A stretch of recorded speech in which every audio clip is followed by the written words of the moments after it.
Welcome back to Wednesdays with Willa, the space where we explore the unseen, the intuitive, and the deeply human. I am your host, Willa White, and today we are stepping into a realm that fascinates so many of you, the world of trance mediumship. For those of you who are joining me for the first time, welcome. I've got a treasure trove of past episodes that you can enjoy binge watching to your heart's content. This is nearly a decade of great shows featuring spiritualism, mediumship, healing, faith, family, and more. I've had so many wonderful guests over the years, and I encourage you to check out the YouTube channel because that's where you can find them all. In fact, you can search on my channel particular guests and topics. And all kinds of wealth of educational information will be there for you in perpetuity. And I am a registered Lily Dale medium since 2003. I grew up with mediumship. And this is definitely a great passion of mine to have spiritual conversations with those that are visiting Lilydale and all around the world. And today's guest, Andrew Codling, is known for his deeply evidential approach to trance work. And he'll be here in Lilydale this summer for the 2026 season. You could check things out on the lilydaleassembly.org website for more information. But Andrew is a trance medium, a healer, and a coach. And he's here today to share more about his particular process. And we'll talk more about his workshop that he'll be doing this summer later on in the show. So thanks for being here today, Andrew. Thank you so much, Willa. I am really, really pleased to speak to you and really pleased that not very long now I will be in Lilydale for the first time.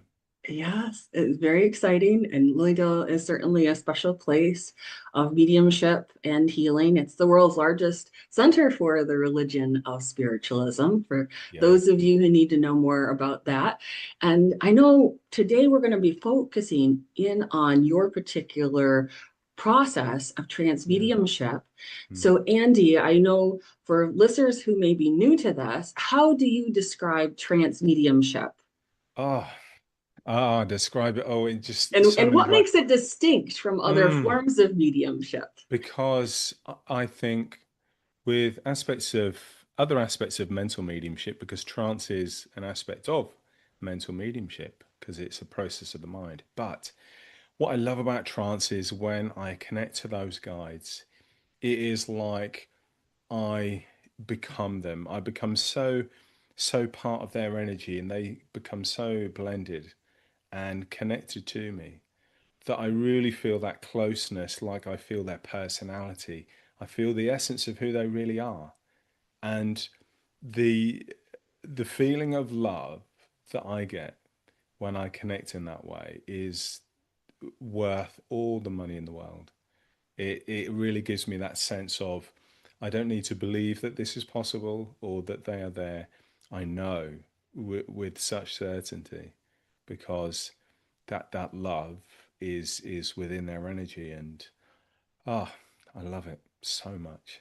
Yes, there's a clarity of love that comes through, Oh yeah, in the forms of mental mediumship that it's almost like a vicarious thrill for us as mediums to yeah, feel that channeling through us, even though it's really directed to the sitter.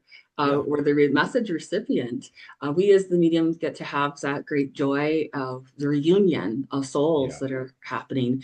And so with trance mediumship, it is a way of deepening a connection with a spirit communicator.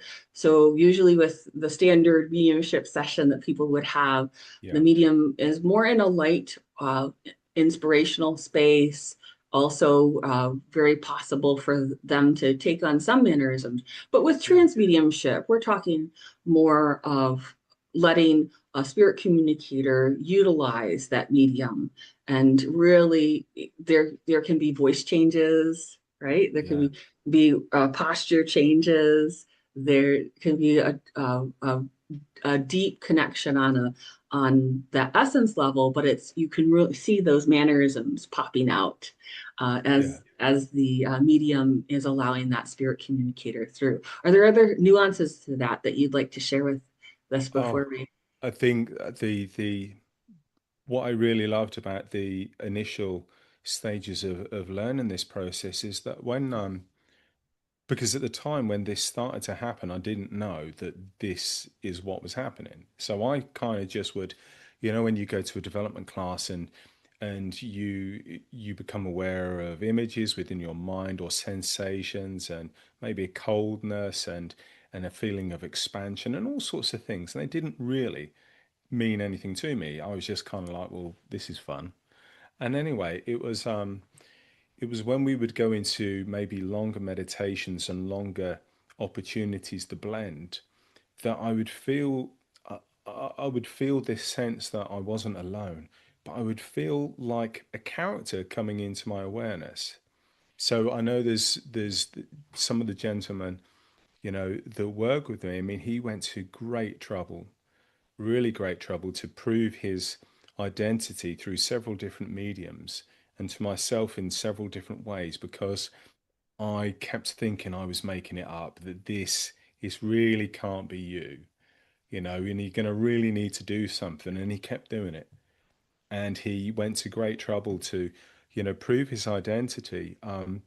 Because for me, the fact that it needed to be real and authentic for me to believe it because oddly I'm quite skeptical by nature because I came to mediumship as a relative latecomer, I would say. But what I love is I love the sense of almost care and nurturing and gentleness and yet authority and wisdom that comes through, and it never feels like I'm being overwhelmed. It feels like there's a gentle hand on my shoulder and there's a almost like a gentle voice that wants to whisper some wisdom through me for the benefit of those that are listening. And uh, I I truly don't know where I would be without it now because it seems that it's so much part of who I am and part of what I really enjoy that it's truly beautiful. Yeah, I don't know where to go with it. I just love it so much. Well, and it's good because love is very much part of that. I Yeah. was hoping you could maybe share with us that moment or that experience that first made you realize that trans mediumship was part of your path. What was that moment? That moment was I'd had another medium say to me, "There's a retreat coming up in a few months, and I really think you need to attend." And I said, "Well, okay, to do what?" And he's explained that he was a trance medium and a tutor, and there would be like a 5 day or 4.5 day class delving into trance mediumship, and that would have been the first opportunity for me to study in any depth at all. So I said, well, okay. So anyway, it starts on the Monday, and we're starting to, he's introducing concepts and theory and all sorts of stuff about trance mediumship, and it's great. I'm loving it. And then I was, I'd gone out of the room for some reason, and when I come back, this guy Steve, him and one of the other students said, "Oh, we were looking for volunteers for the student dem on the Tuesday night, so literally 1.5 days." And he said, "We put your name forward," and I'm like, "Right, okay." So I agreed to it, and then they said, "Oh no, we were only joking. It's okay." I said, "No, it's fine. I'll do it." So the Tuesday evening, so it's less than 2 days into the journey. I was sat on a stage on a chair, and you had 5 minutes in front of about 80 or 85 students and the tutors. And I went through that blending process, and I felt that like it feels like a transformation when it becomes Andy becomes replaced by, not replaced by, but becomes dominated in that experience with the guide. And I remember the voice coming out, and it was so different to me. And it sounded really different, and the mannerisms and what he spoke about. And I could hear this woman crying. And I was thinking, what have I done? What is happening? Anyway, the 5 minutes or so ended, and then eventually I came back to my normal, state. and it was the leader of the retreat. And she said, "Do you know who that was?" And I said, "No, not really." And she said, "Oh, it was." And then she gave the name, and I was like, "Right, okay." She said, "He's worked with me for like 30 odd years." She said, "But I've never heard him speak through another medium." And so there was this voice was talking to the audience, but she just had this emotional reaction and was just like, "What has happened?" Anyway, so that was the very first time on my first retreat. I kind of did like a 5 minute dem to 80 odd people. And do you know what? In that moment, I had no nerves. It is what it is. There's the connection. He said whatever he wants to say, and I just kind of got up and it was done. That was kind of the first major moment where I thought, actually, this really does feel real. And I started to believe only for about a day or so, and then I doubted it, and I was convinced I'd made it all up again. Like all 80 odd people were in some sort of cahoots to to um to kind of just be kind, that was something legitimate. But yeah, for that moment, that day or so, I believed it, and then Oh, of that's course I didn't. that's great. They basically So just yeah, said, we're throwing you in the deep and go ahead and swim. deep end. It was And like they threw me in the middle of the Pacific. and you wouldn't do that to a student yourself. Definitely not. No, But no, I would sometimes not. that nudge. No, I So don't. can you walk us through what it feels like internally when you shift into trance? Yeah. Now I feel as I speak to when I speak to the students, there's often it feels like there's invisible hands seem to be manipulating my face, and it's like my breathing slows down. It's like this sense of another person. It's like they're gently encroaching within my awareness, within my consciousness, and it feels like my influence and my consciousness seems to get smaller and smaller in its influence, and it feels like this growing personality just seems to become more and more dominant, and it's like there's words inside me that are waiting to get out. And the closer the blend happens and the better I connect to the guide, it's like those words seem to rise up within me until I really feel almost like they sit within my throat. And I get to a stage, Willa, where I think if I do not open my mouth, the words will come out anyway. And it gets to that stage whereby I feel his character, I feel his personality, I feel his sincerity and his love, and I just allow the words to flow.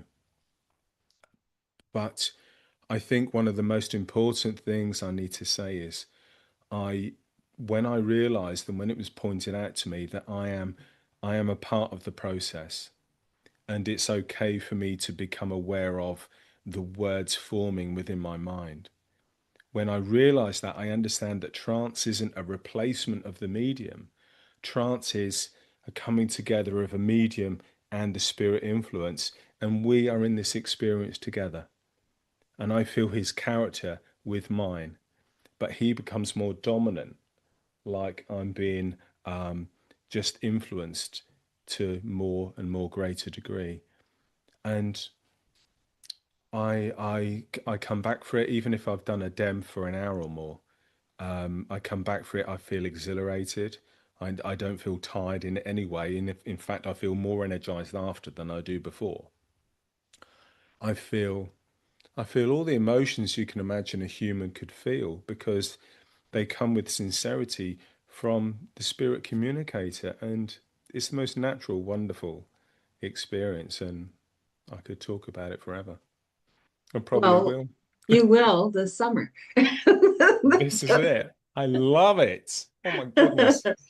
Yeah. So, just to clarify your Yeah. process, because a lot of people have the notion that with trance, and you Mm. just said this, you that some people think that it is complete claim on Yeah. the medium's body, that they are not able to process any of those things. Yeah. That many times, medium will say, I was completely unconscious, I was elsewhere, I was just kind of hanging out in the green room, shall we say, Yeah. Yeah. while the spirit communicator was talking and moving through me.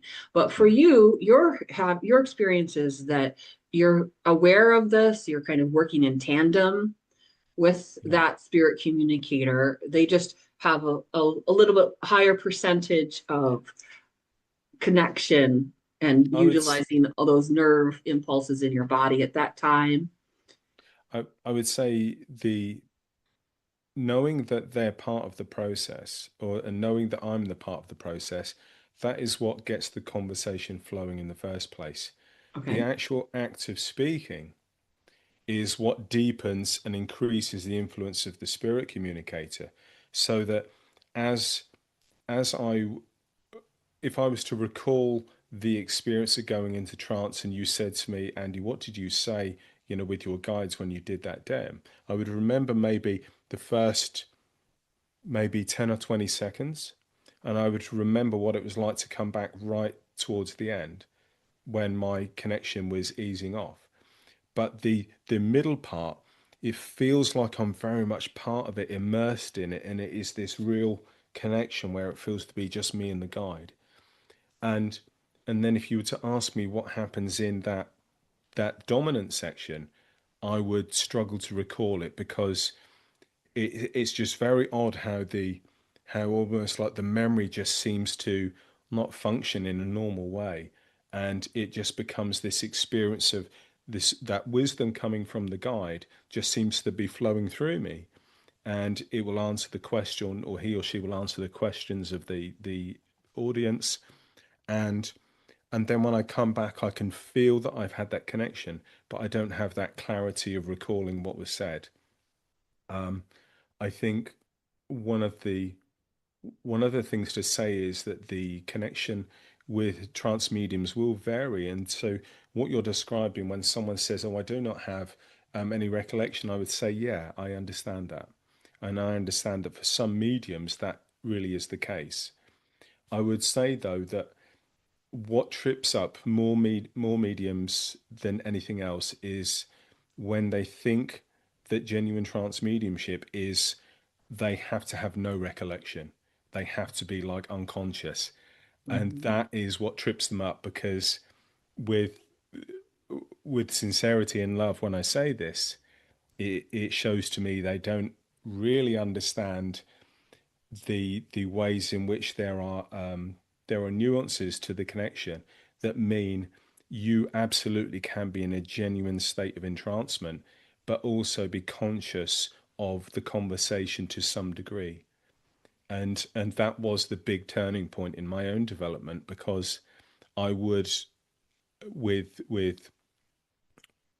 great love, I would sit in my chair and wait for the spirit world to make me unconscious. I didn't know how that was going to happen, but I thought that's what needed to happen, because at the time, a different like circle leader said that that's what happened. And when they said that, of course, I waited for it to happen. And when it never happened, I thought there was something wrong with me. So fast forward to someone with more knowledge and more understanding, and they said, Andy, you do know that it's okay to be aware of what's said. And that was like a light bulb moment. That was it, Willa. When someone Mhm. said that, that suddenly opened the door of possibility. And then I was like, oh my goodness.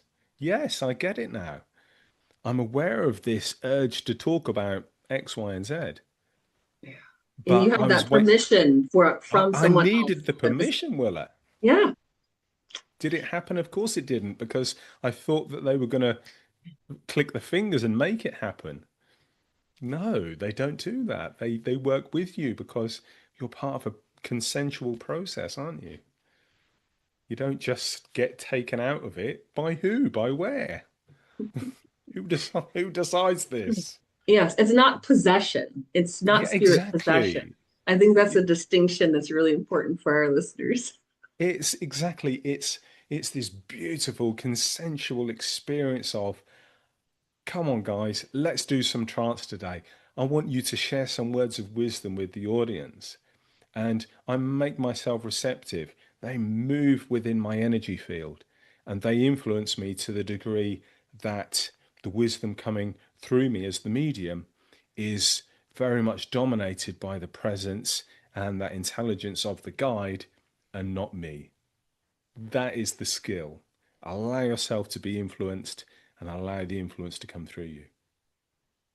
And the Simple. blending that goes on, that internal shift, Yeah, I'm glad that you described energetically what was going on with you yeah, and the process of allowing sure. that spirit communicator to flow through you, but Mm. also, when you're coming up out of it, so to speak, Yeah, you're yeah, coming out of it and you're, for a lot of beginning trance mediums, it can be jarring for them yeah, because they haven't learned how to fly, how to land, all yeah, of the yeah, good things. yeah, yeah. So what would you suggest to people who are in those stages of really needing to fine tune that Mm. that state of consciousness so that they Yeah. can have an easier time of it? Well, I would say it's almost like we could say, how would we, in an ideal world, how would we describe our perfect way of going to sleep and then waking up? And we would say, I want to go to sleep nice and gently, eventually feel more and more tired. I have a deep sleep. I come back, someone doesn't grab my feet and start shaking me. What they do is maybe they gently whisper, Andy, it's time to wake up. And they give me a few minutes, and we gradually come back to full awareness, and we wake up, and we have this experience that is just like silk going in. We have that experience, and it's like silk coming out again. And then we just realize that we've had this very gentle and like peaceful experience, but we know that we've been part of something, a communication. And so I think take your time, give yourself the time that you need to make the connection. Enjoy the connection and recognize the energetic shift as you realize that maybe the communication has come to its natural conclusion. And so it isn't about quantity is not the aim. It is about let's make the connection. And as I bring my hands together, we have this impression that there's me, there's Andy the medium, there's the guide. And what we want to do is just have the nicest hug you can imagine. And so we have this energetic embrace, and I think that's where I want to be, and don't you dare bring me back. But when the guide gives you that feeling that, okay, Andy, we're done now, you can let go. And then we think, okay, that embrace is starting to ease. And then we realize that now is the time to very gently bring ourselves back. And maybe under the guidance of whoever's taking the session. But if you are on your own, you know that it's a consensual process. And as the guide moves out of your awareness, you kind of wake up, for want of a better description. But you've not been asleep.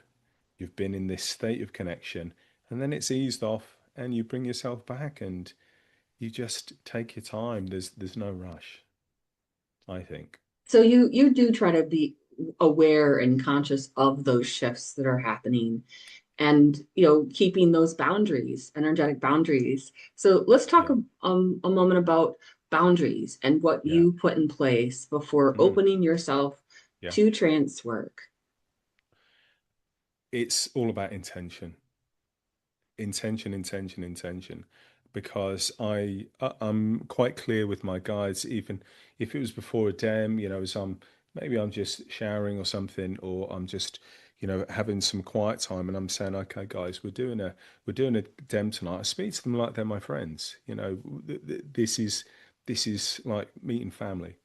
And so I say, guys, we're doing a dem tonight, and I just want that connection to be as gentle but as thorough as it can be. Whoever works with me must be working with unconditional love. That is my line in the sand. I don't compromise on it. I said that is it. Whoever comes to speak through me, And to be honest, now I have a team of guides that will speak through me or work through me, and I know who they are, and I recognize them either energetically or they've given me their name, their details. And so, because I recognize their energy, I've developed a familiarity and a trust, and I recognize who they are. And the the thing that's really, really important is that we don't go into this experience and we just hope for the best. We actually can take some quite obvious but sometimes overlooked steps, and we say, okay, this is what I'm doing. I'm doing trance tonight. I want to work with the guides that are best suited for the experience of healing or philosophy, whatever. And those that work with me, it must be unconditional love, no exceptions. And so I'm empowering my spirit friends, and I'm using my free will to say to them, this is what I want. All right. So I'm imposing my free will as I should. I'm also being quite clear about what it is I need the help with. So we're not playing a guessing game. And then I place my trust in them. And we just get on with the work, and I allow them to do what they need to do. And so we say, you're the guide, do the guiding. So That's right. I just think it's really important to have certain things that we always do to remind the spirit world of what our needs are, and we give them the power that they need, which is us expressing our free will. And thank you for describing your particular relationship with your spirit support team. That's what I call the Yeah, spirit support team.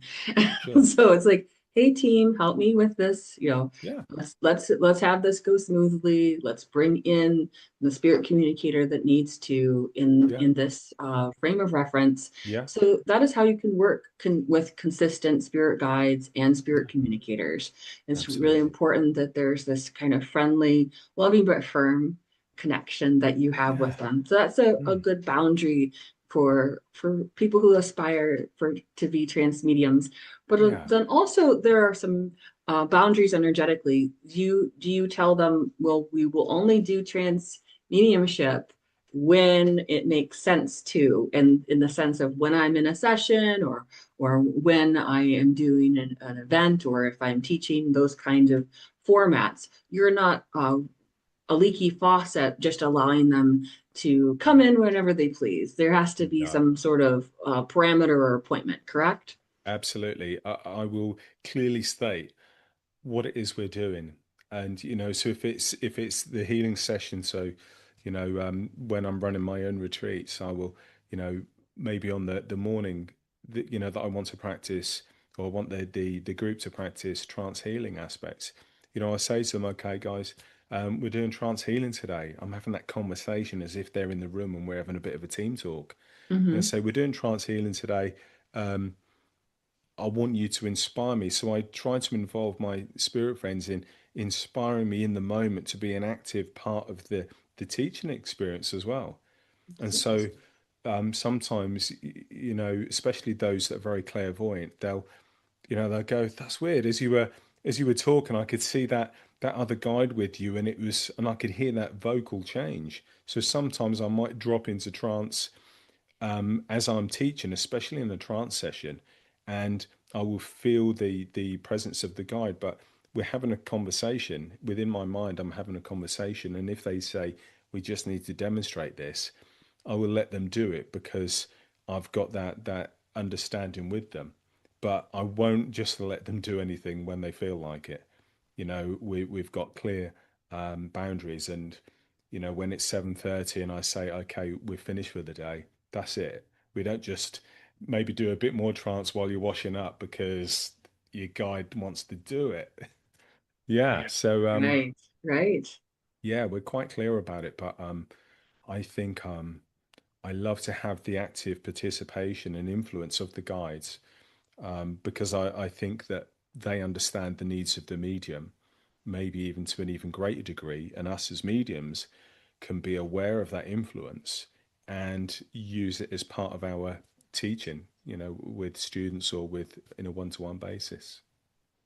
So having those boundaries with spirit are very important, Yeah. but also human boundaries, correct? Oh, So yeah. when you're in a session or an event, what are some of the boundaries that Mm. you tell the human participants you have? Well, look, it's things like the if we're working with the spirit world, I try to kind of demystify the sense that they are all seeing and all knowing, and they know every answer to every possible question. And Right, I also, have to explain the there's a caveat that remember the information coming from the spirit world is traveling through the medium. I will color to some degree, I will color the information because I cannot completely empty my mind. So my prejudices, my thoughts, my feelings, my experiences, my emotions will all be part of the communication coming through. But the skill of us as mediums is to allow that influence to be as small as possible so that we say, as far as is practicable, we allow everything that the spirit world wish to say as much as we can. And so what I want to do is to not say that every possible question is able to be answered, especially if we're working with trance, but also to say the we have to respect the wishes of the spirit communicator. I don't think that we can make unreasonable demands upon them. I don't think they are in service or in servitude to us. right, right. I really feel that.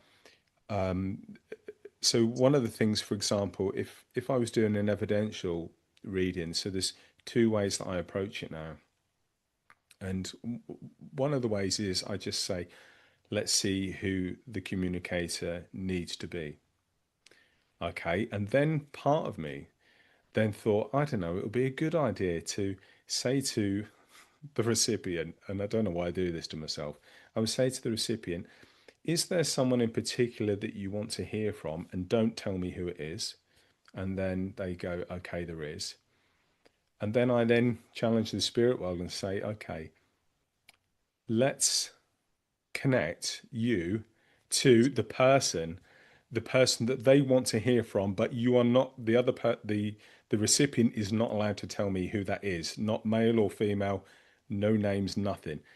But I then challenge the spirit world to say, let's see if we can truly give them who they really want to hear from, not just a granny or a grandfather that love to be in the garden, that love to do the baking, all of those things. It's like the grey army appears from the background. And then I go, well, Right. what if the person in front of me is only in her 40s and she lost a child? On the face of it, none of us want to be the person that is saying that to someone. But what we do want to do is to bring about the process of healing. And so I will say to people, while I cannot guarantee that I can connect to who you want, I can at least try. And so that if I say to the spirit world, if you are intelligent and if you are able to connect because it's consciousness, then I'm going to place my trust in you that you can connect me to the person that my client is thinking of. But I will tell them that I can't guarantee it. But you know, Willa, oddly, I reckon 7 or 8 times out of 10, I will connect to the person that they're thinking of with no prior information whatsoever. And I do it because I want them to have a healing experience. And if for some reason it doesn't work, that I haven't made that connection or I've misinterpreted it, then I just say, well, you get a refund. I don't charge people for something I don't do. And so therefore I I put myself under undue pressure, but I do Yeah, it because I know what I would want as a recipient. And so I think, let me try and do that and accept that if I fail, I fail. But I'll hold my hands up and say, you know, I'm a medium, it's not a telephone line. exactly. It's not a telephone line. I know Wish, that there is a soul phone that has been in yeah, researched for many, many years, but it's not here yet, folks, and available in that I wish it component. was. So media, no, I always tell people and my students that Yeah, mediumship sessions are experimental, and you can't yeah, guarantee that you're going to be able to connect with an sure. individual in spirit. And that's important boundary. In Mm. terms of allowing people in your presence when you're doing trance, uh, do you tell them not to touch you physically through that? Because it can be very Mm. discordant if somebody were to just reach out and Yeah. touch you in those moments. Yeah, if I was doing a dem, firstly I do put a little bit of physical space between us, Mhm. and there would absolutely be the caveat that once I go into trance, do not talk loudly, do not make Mhm. loud noises, don't have those scrunchy water bottles, certainly do not touch me, because one of the things one of the things that obviously you will understand, that some trance mediums, we can also have aspects of phenomena that may happen where we start to move along that line, that grey area where phenomena and trance mediumship meet. And I know that I've got a lovely story that I'll share in a minute if you've got time. But the the the sensitivity of the medium is paramount, and I think it's respectful. So respect the medium themselves. They're making themselves vulnerable. They're going into a very sensitive state of mind. And what we need to be is supportive, and we need to be directing the attention of love towards the medium and saying, I wonder what we'll hear this evening. And let's have that loving mindset, rather than, I wonder if I can, pose a really tricky question to confuse them or something. And I think, yeah, let's see it as a coming together of people with a common interest, and be supportive of those that are putting themselves in that position. And because there's an enhanced energy that starts to happen in that mode. And I would just caution people, please don't touch the mediums. Don't try to No, do anything jarring to them. There have been issues with that in the past that have been really hurtful on a constitutional, physical level, an yeah, energetic level for mediums. So if you do attend absolutely. anything like that, make sure you're very honoring of that. And it's just a crucial point that I always try to stress when we talk about trance mediumship or Mm, anything that veers into physical mediumship. yeah, Also, there can be ectoplasm that can start to emerge, yeah, that needs to go back into the medium typically. There are other kinds of things that we've talked on this podcast show before. I would refer you to some of the other episodes that we've done about physical wonderful. mediumship. Mm, But the other boundaries that I wanted to also mention with the human component would be they can't kind of get up and leave. They have to stay in the room for the session and yeah, not do anything that's disruptive, and just sort of honor that experience. But to what extent can people interact? Let's say you're going to connect in on trans level with yeah, their their son, their daughter, their husband, their wife, their parents, anybody that's close to them. You're offering up your energy and your body for those experiences. What other kinds of boundaries would you say you make very clear to your folks? well, I mean, so you can't, what you've just described in there is that if we were to qualify a an audience and their loved ones trying to communicate through me, then Hmm. obviously we would describe that as, um, certainly at the AFC, the Arthur Findlay College, they would describe that as trance communication of Hmm. the loved one through the medium. Now, in a group setting, that is, I don't think I know of anyone that offers that as a thing that they do. I think the the personal nature of it, and the sense of it only being focused on one person if we were in a large audience, means in a group setting that wouldn't be conducive to it being an experience that lots of people would want to do. But I would say, if it was, for example, when I do DEMS, and it's where I connect for the guides to share their philosophy, but also then to take questions and do a question and answer session with the guides talking to the audience, then the guides, I find, are very interactive, and their personalities, their character comes very much through. And for another observer, you would think, well, there's just these different voices, these different characters and personalities are having a conversation with the audience, and to be honest, it just time just seems to slip away, and I think to myself, where did like an hour and a half go? And the guides will have humor, they will have laughter, they will answer the questions, you will feel the sincerity and the love. But I think it's on the onus is on the boundary setting has to be on us as the the the medium that is demonstrating to say at the start, here's what is acceptable and here's what is not acceptable. If you can't adhere to those rules for the benefit of my safety and well-being, then maybe this dem isn't going to be for you and you've got an opportunity to leave before it starts. However, I think someone being disruptive would be very, very unusual, but it's not unheard of. Right. I've heard of people just really not understanding what was happening and saying, "Oh, I thought I was going to hear from my son," Right. and we said, "No, Yeah. that isn't what we were doing, I'm afraid."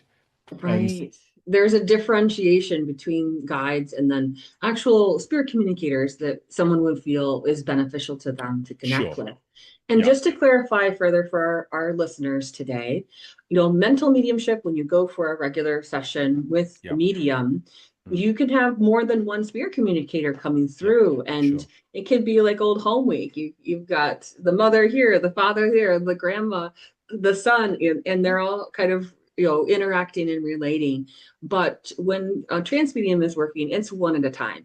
It's one at yeah. a time. There's not going to be two that are typically going to be allowed to merge in there. I think that would be quite I confusing think for you, for others. well, you say that, but I think if I was doing a trance, sometimes I might do like a spiritual assessment in trance, and so then the guide basically does the kind of conversation. I sometimes just do it as an experiment, just because I like to do something different. So I don't offer it as a service. I do it because I'm quite intrigued if it's someone that I know. But what I found is this kind of took me unawares when it started happening.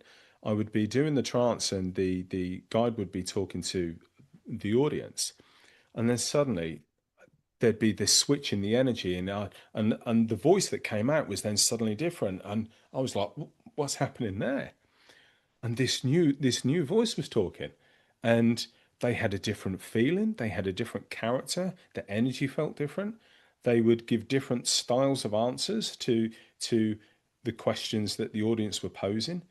And then as the evening was commencing, maybe someone else came through, or maybe it reverted back to the first person that spoke. So I find with certainly with my team that there will be a sense that almost depending on the question that gets asked by the audience, that will decide which one of my spirit friends answers the question.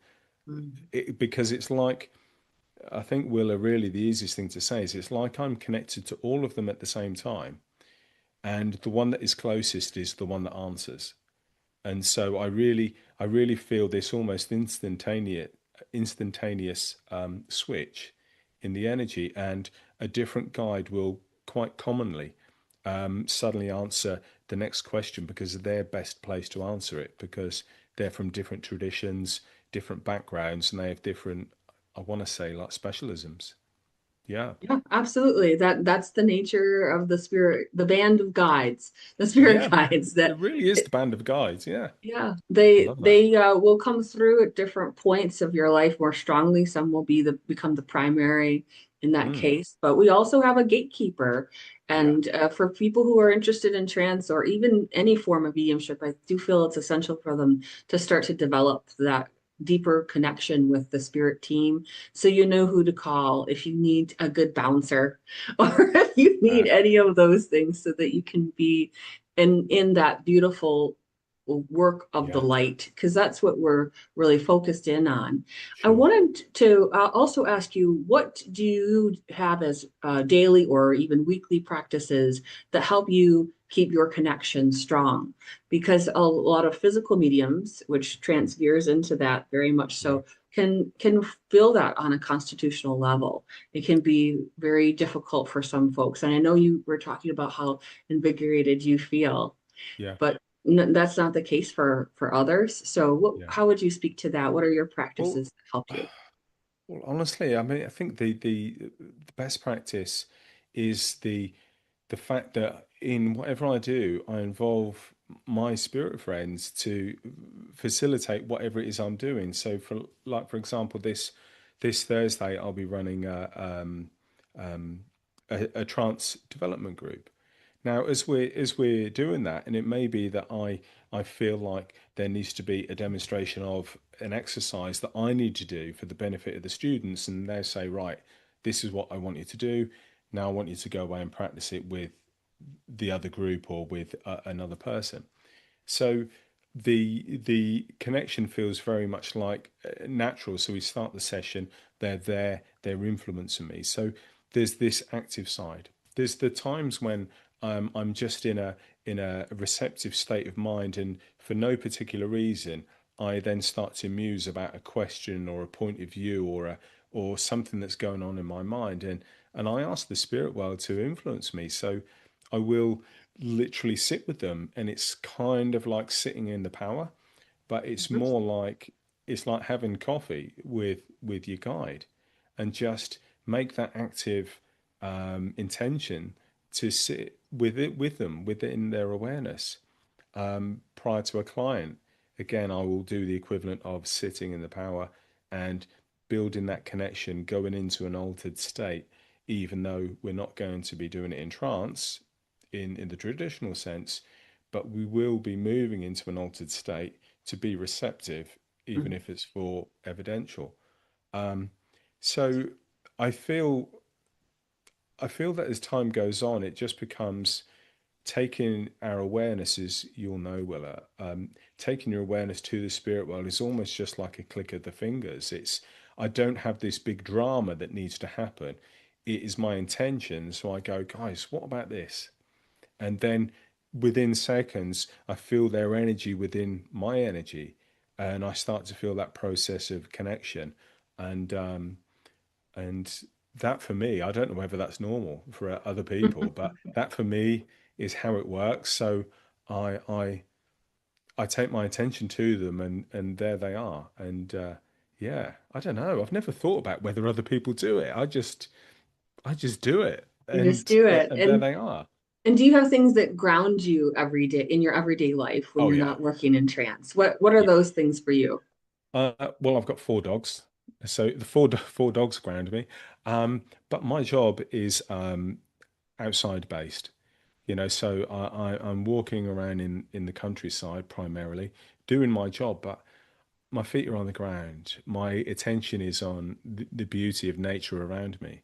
It is on, I'm away from technology to a great degree. So what I am is immersed in the reality of life and the normalness of life, and being able to be rained on or appreciating the greenness of the leaves. And as weird as that maybe sounds, it's getting on with the normal things of life is what grounds me. And so that we say, when I'm working as a medium, I'm working. When it's time to be normal, Andy, you're going grocery shopping. You've got to go and meet this person.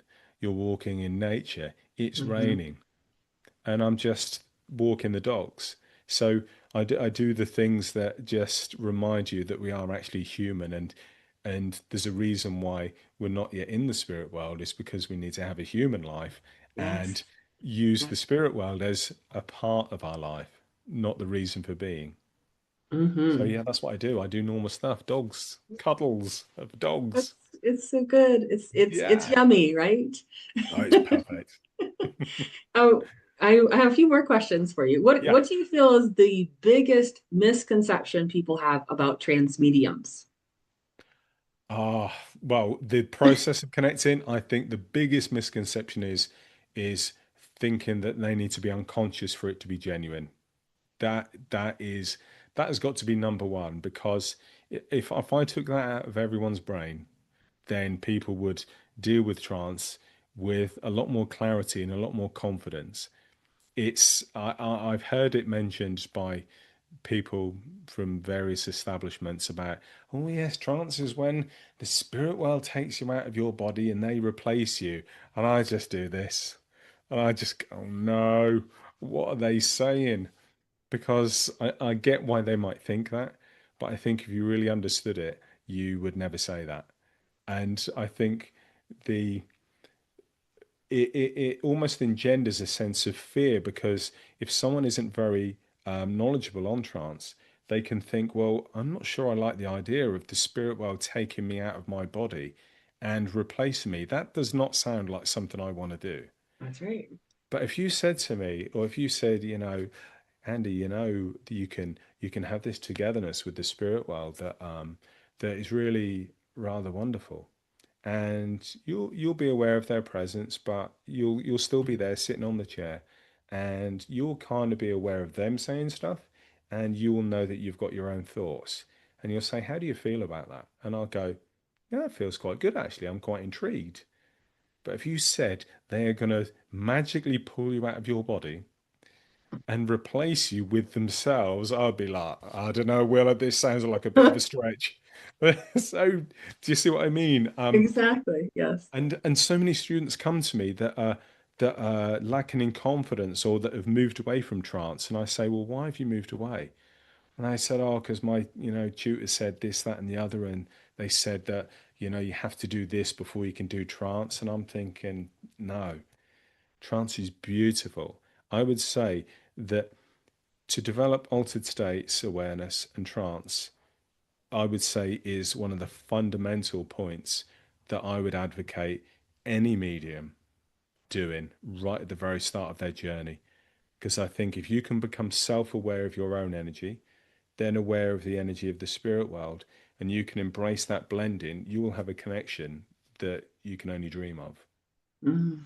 I And think it can be so lovely. I to beautiful. your point though, I do feel that not mediumship is not for everyone. Yes, can we have spirit communication? But Sure. in terms of being doing things on a professional or a regular level, Yeah. there are people who need to make sure that they have done their spiritual unfoldment Mm. first Oh, yeah, yeah, yeah. before, know who you are so that you have a really strong sense of Mm. your Yeah, yeah. own energy, recognition of your own Sure. energy signature before you invite Yeah. others into the space and Yeah. start to become overwhelmed by those things and confused. So I do feel it's a really important thing for people to Yeah. have that firm understanding of who they are. That's why I always advocate, even though I could do mediumship as a child. I'm so grateful my mother never pushed me into the limelight, Sure. never Yeah. said, "Hey, go ahead and Yeah. jump through these hoops in front of these people." Mm. You need Yeah. to develop those things, and even as an adult, people need to have that time.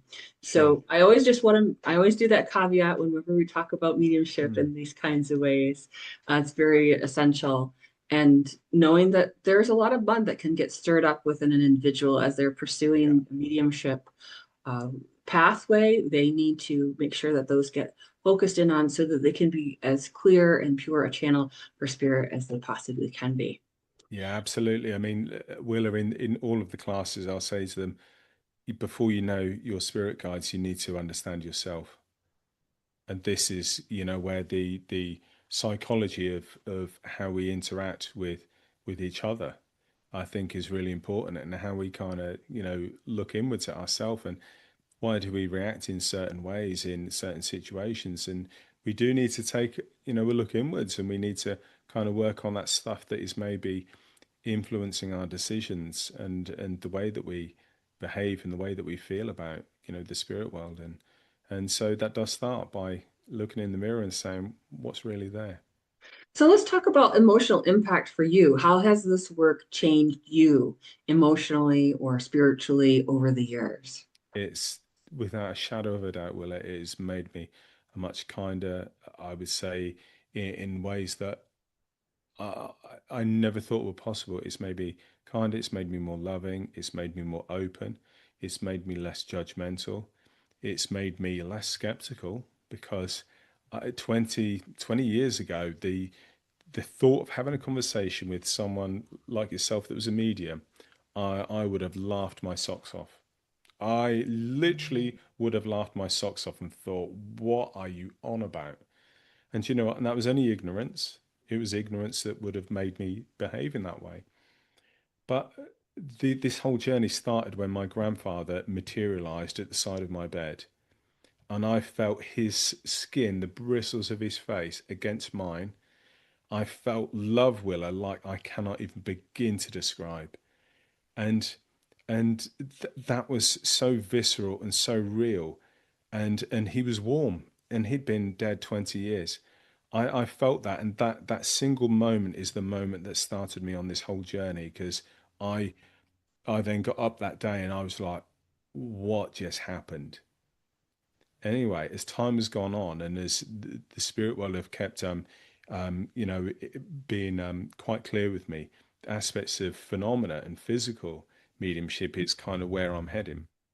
And just before I came to the States last year, I was doing some ironing of my clothes, and I stood in the I stood in the kitchen, and we've got stone like tile floors, and I'd taken some stuff upstairs, and I came back downstairs, and something caught my eye on the floor, and I looked down at the floor, and there was this tiny coin.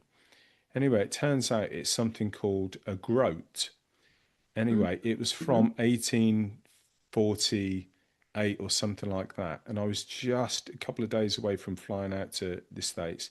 And there's this, I think they called it a silver sixpence. So it's made from silver. And it had a young picture of Queen Victoria on one side. And it said, like, whatever the denomination was on the other side. And that had materialized and been apported onto a stone floor. I've never seen that stone in my life. And I posted it online, and a friend of mine, she messaged and she said, "Oh, that's the year that modern spiritualism started in America." And I was like, "Was it?"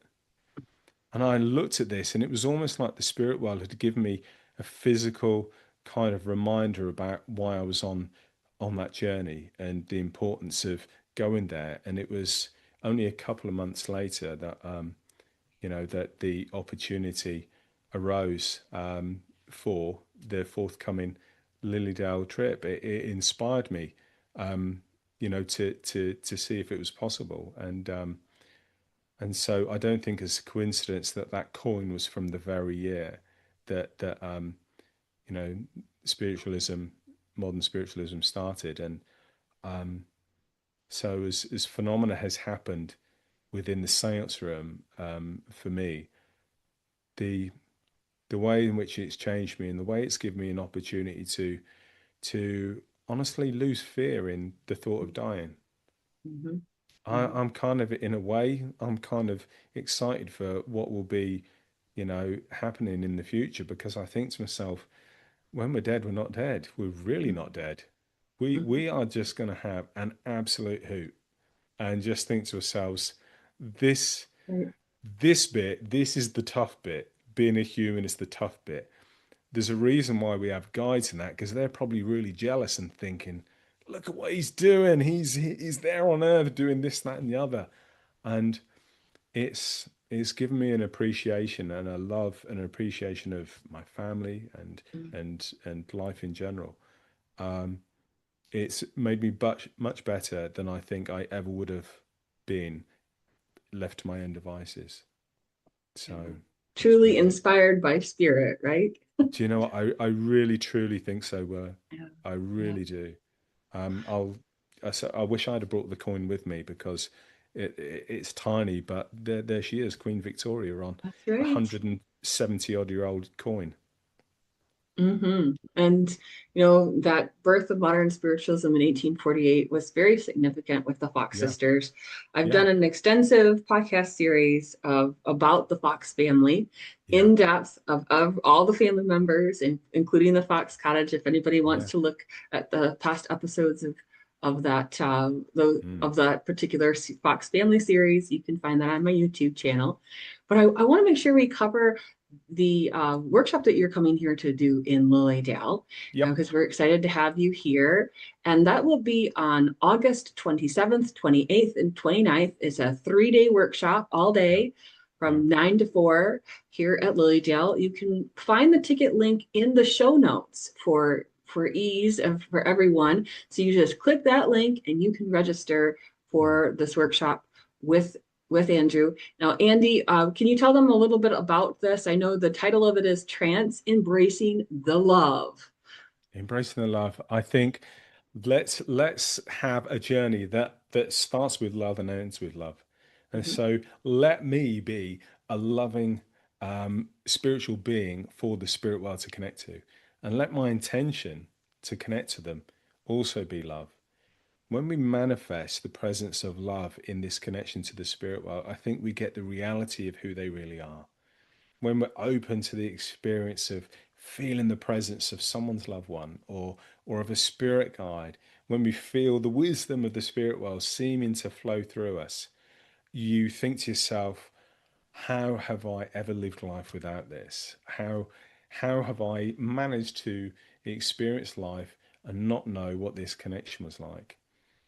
But when someone said to me, Andy, do it with love, that was the one piece of wisdom that the gentleman shared with me that made more difference, I think, than anything else. Because rather than it be about let's learn technique, technique, technique, that's great.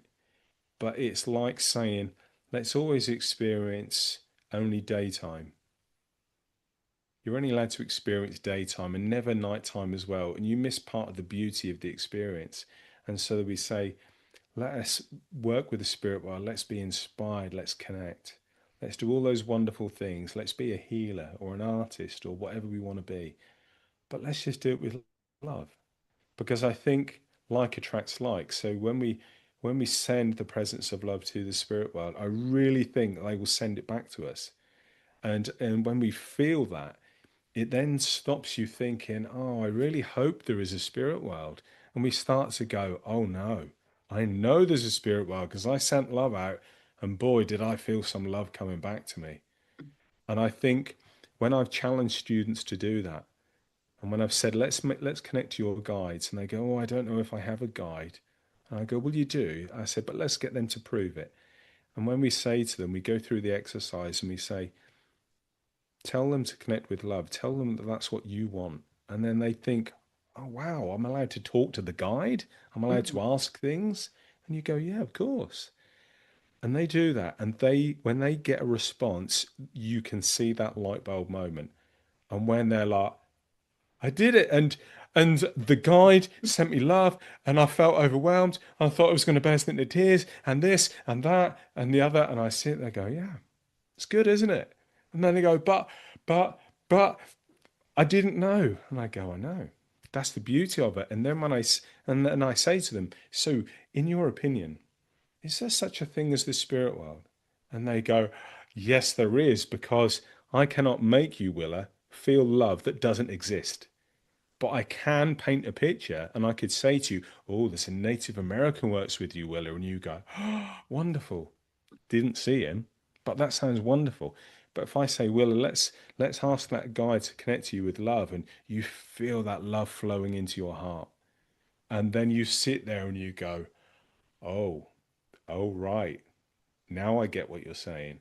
So there's the guide. The guide is the feeling of love. The guide is that connection. And then it doesn't matter what the image is, because the reality is what you feel, because you cannot be tricked into feeling love that doesn't exist. And so this is why I say it is all about love, because that brings the reality of a spirit connection, in my opinion. Remember, it's only my opinion. Andy's opinion, as he knows it. That'll As be I the know it. class this summer. And so, just to clarify, the class is Yeah. 3 days. It's going to focus more on the connection with spirit guides Yeah. rather than spirit loved ones that so we don't want students to have that expectation that they're going to hear from their parents or other folks in spirit in that class. The focus would be more on spirit guides, correct? Yeah, yeah, absolutely. Yeah, well, I think because I mean there's wonderful mediums and just like yourself, you can give a client the understanding and the evidence that says my mum, dad, brother, sister is alive because you do what you do, and and it's almost like what more can be added to what you do. And so I say, well, let's develop now a connection to our spirit guides. So if we want to philosophize, if we want to be inspired by spirit, or if we want to be a healer or an artist, here's some steps that we can take, and here's a relationship that can be built. And so I think there's just so many wonderful mediums, and I think let's let's allow that process of connection to go to where it's really needed. And for me, the connection to guides is something beautiful.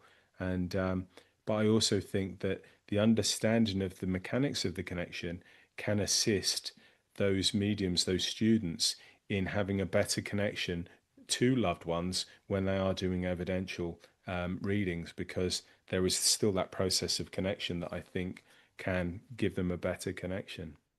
So it will be for anyone really, but primarily, I will probably demonstrate my connection to my guides and allow my guides to speak to the students. So, I mean, I'm not sure if that's allowed, but that's kind of what I often do. So it's going to be part dem and part Yeah, us yeah, in I that will sense. actively Yeah. demonstrate, Yeah. what I want the students to do, because, you know, if you're going to talk about it, you've got to do it as well. So I yeah, I will do it. understand. Yeah, I think that'll be great for them to have that demonstration. Sometimes we need to see it and feel it and be in it so that we can Absolutely. get into that same vibrational state ourselves. And Yeah. that's what we can do when we're around other people. We can do that up leveling. It's really Mm, a good idea to elevate. So that'll be exciting that you'll be here this summer. Any last things you want to share with our folks today? Any last yeah. thoughts about trance mediumship, this journey Mm. that you're on, where you feel trance mediumship is heading in this next decade? Oh, where is it heading? I would love to say that if I could give one piece of advice to those that are listening, and if they say, well, why should I do it? I go, embrace the energetic connection to the other world, because it will allow you to feel the presence of those that love you, even if you don't want to be a medium. So you can explore your own personal sensitivity if you wish to. Use it as a tool for self healing. Use it as a tool for inspiration. Use it as a tool for philosophy or for teaching. But use it with love, and use it because you know that inside you there is a thirst for either wisdom or for learning or just for love that maybe needs to find a home within you. And Mm. so do it for the right reasons, not for fame or fortune, but for because it gives you a connection that maybe you didn't realize was possible. Yeah, that's what I would say. So, That's what I want. so beautiful. I love that you said that love finds a home. Love finds a Yeah, home. It it does. does. That's such a beautiful way of saying it. Thank you, Andy. I appreciate you being here today. If people want to connect with you more, what's the best way they can reach out for you? Well, you can go to my website, which is andrewcodling.com, or email me info@andrewcodling.com. And I'd love to hear from folks. And Willa, can I just say thank you so much for inviting me. I really will be going to the back catalogue, because it sounds like you have so much that is going to pique my interest, and I could well be immersed in that for many weeks to come. But thank you so much for the invite. And Oh, thank you for you're the so listeners. welcome. Absolutely. I think people will really get a lot out of this episode. They're always curious about trans mediumship. We're glad that Yeah. you're coming here to Lilydale. And just to tell people again, the website is lilydaleassembly.org if you want to go ahead and make your plans to be here in Lilydale this summer. The season runs from June 19th until August 30th this year. every day is full of daily events of message services, healing Mm, services, workshops, lectures, thought exchanges, all kinds of other events that happen over those 10 weeks mm, in the summer. So this is the time to be in Lilydale. It's always so beautiful, this natural space. We have a beautiful lake and we're surrounded by an old growth forest. It's a really lovely wonderful. place to connect with your own soul and also the souls of your loved ones, and maybe Mm, sit and receive a healing or go to Andy's workshop. So we're yeah. we're excited to see all of you. My show goes on hiatus during the summer months. I am very, very, very busy. At this point, I am booked for the Lilydale summer season.